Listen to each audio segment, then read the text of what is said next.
count, keep the count, keep the count. Or ball pressure him. Gregory! Beat the baseline. Push!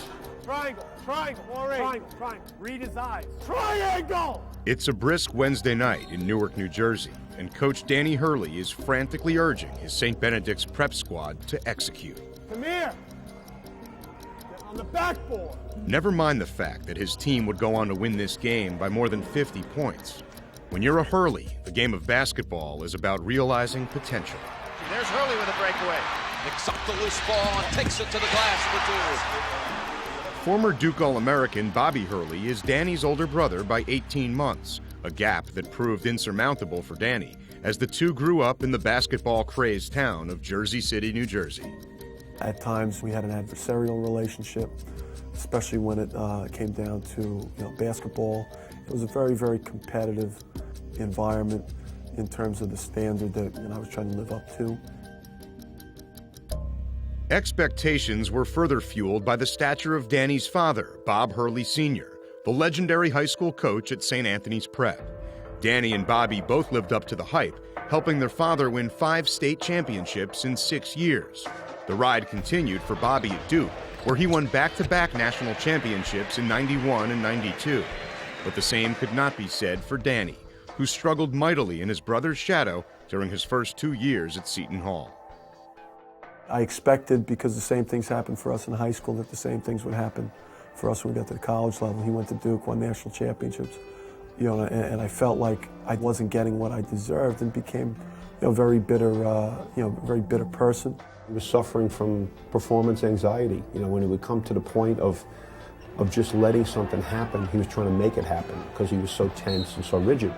You could tell sometimes after games how disappointed he sounded, and it seemed like it was going downhill, and finally it just came to a head where he couldn't take it anymore.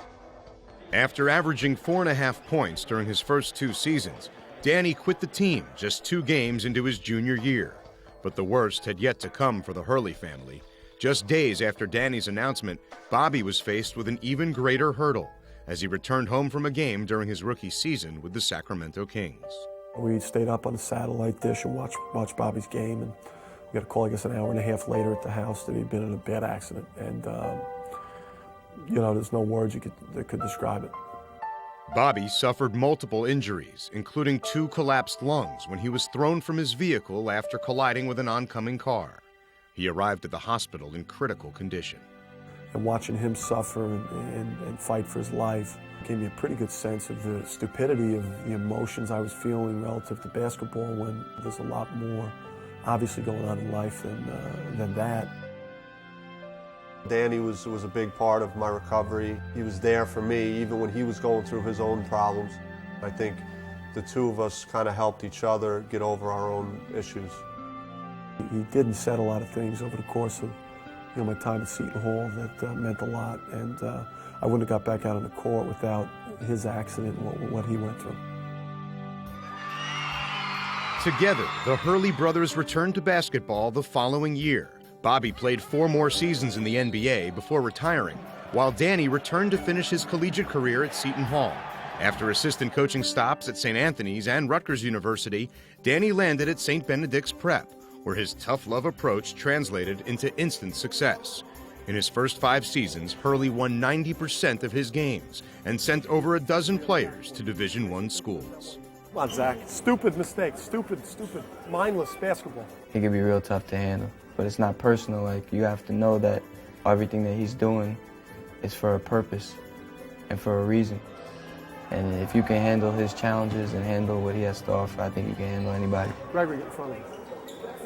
He has a way of relating to the kids. He's willing at times to joke around with them and to be a friend as well as a coach and mentor. I could see when a guy needs a pick-me-up. I'm still young enough to understand the player's perspective, what they're feeling when they're not playing well. Benedict's on 3. 1, 2, 3. Benedict. Let's go. It's about kids and where they are in 5 to 10 years. Are they good dads? Are they good husbands?